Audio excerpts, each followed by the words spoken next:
Sir మీరు notice చేస్తే నా ట్రస్ట్ కాన్ఫిడెన్స్ మీరు నాది ఎలా ఉందంటే నాకు అంత ట్రస్ట్ కాన్ఫిడెన్స్ వచ్చేది కాదు. ఎందుకంటే మనం ఎప్పుడు మన విషయం గురించి మనం మాట్లాడేప్పుడు మన కాన్ఫిడెన్స్ ఉండదు.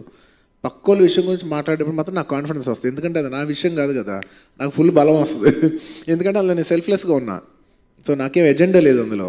సో డెఫినెట్లీ వాళ్ళు నేను చాలా కాన్ఫిడెంట్గా చెప్పింది కూడా, సుకుమార్ గారు వర్క్ రేపు ఎలా చూస్తారు, రేపు కమర్షియల్ సినిమా తీసే డైరెక్టర్స్ అందరూ సుకుమార్ గారిని ఇలా ఎలా సినిమా తీయచ్చు సార్, ఒక కొత్త సినిమా లాగా ఒక కమర్షియల్ సినిమా చెప్పచ్చా, ఒక కొత్త సినిమా తీసే డైరెక్టర్లు అందరూ సార్ ఒక కొత్త సినిమా తీస్తూ కమర్షియల్గా తీయచ్చా అని ఇద్దరు kind of genre of directors ఇద్దరు సుకుమార్ దగ్గరికి వస్తారనేది నేను చాలా డీప్గా నమ్మాను.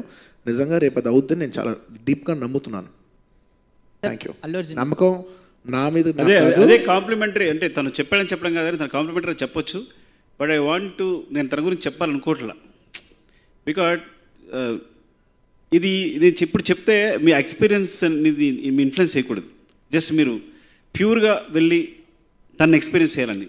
ఈ సినిమా ఫ్రాంక్గా చెప్పాలంటే నేను కాదు, మేము కాదు, అసలు సినిమా ఈజ్ అల్లు అర్జున్, పుష్ప. ఇది మీకు రేపు అర్థం అవుతుంది క్లియర్గా. So I don't want to pull you to your minds అనమాట. కాబట్టి అంటే నా ప్యూర్గా వెళ్తే తన గురించి ఏం సంబంధం లేకుండా ప్యూర్గా వెళ్తే ఒక మంచి ఎక్స్పీరియన్స్ వస్తాను మాత్రమే. I'm not revealing anything. ఆయన ఒక మాట అన్నారు, నువ్వు వేరు కాదు నేను వేరు కాదు మన ఇద్దరం ఒకటే అని. సో ఇందులో నేనంటూ ఏం లేదు. నేను బాగా చేసినా ఆయన చేసినా, ఆయన నన్ను చేయించినా నేను ఆయనలాగా చేసినా అది మాదే. నాది కూడా కాదు, అది ఆయనదే. ఆయనది కూడా అంటే రేపు అందరూ ఆయనదే అంటారు. రేపు చూడండి మీరు ఎక్కడ నా పేరు కనిపిస్తే పేరు కనిపించదు. కాదు నాది కాదంటే అది నీది కాదా, నాదంటే అది నీది కాదా, రేపు చూడండి. ఓకే సారీ ఎక్కువ